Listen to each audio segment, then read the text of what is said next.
America owes China a lot of money, $1.3 trillion. How should we pay them back? Keep paying and go all the way over and kill everyone in China. Kill everyone in China? Yeah. Okay, that's an interesting idea. However, as one of your creditors, I may not like your idea of killing us. Maybe you don't know China. I'd like to tell you something. We, Chinese, 1.3 billion people living on 10.4 million square kilometers land, 4 times population of the United States, but the same size of the country land. We were killed by many other nations in history, including being governed by Genghis Khan, the Empire of Mongolia. But now, some of Mongolians are part of Chinese, and this old land is still called China, from Qin Dynasty more than 2,000 years ago. We are undying Chinese, can't be killed by anyone.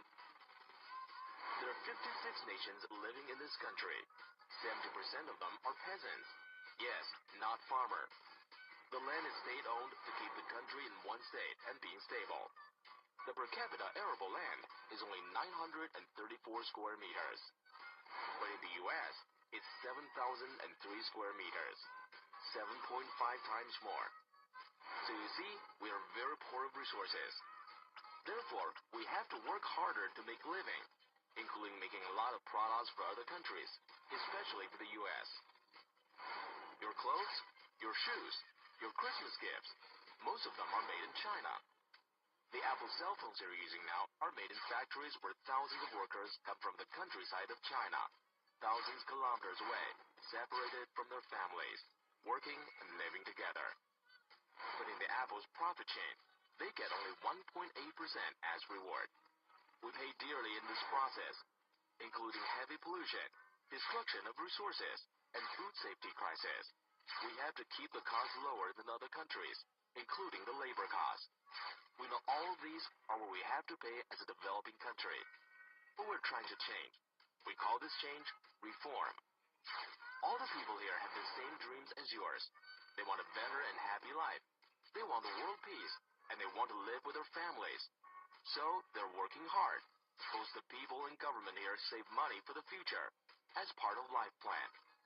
People want to use this money to build new house, go to school for education, or prepare for their old time.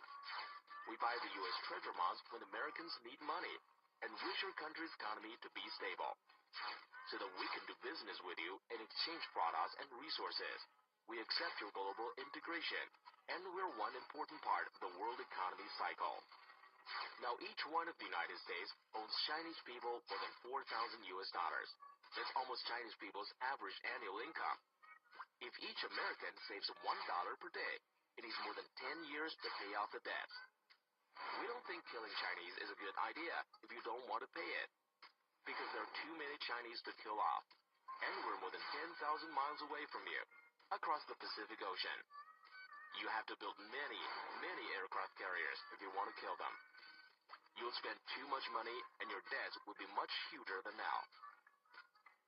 Moreover, the Chinese people are still working for you, making products for your daily life every day.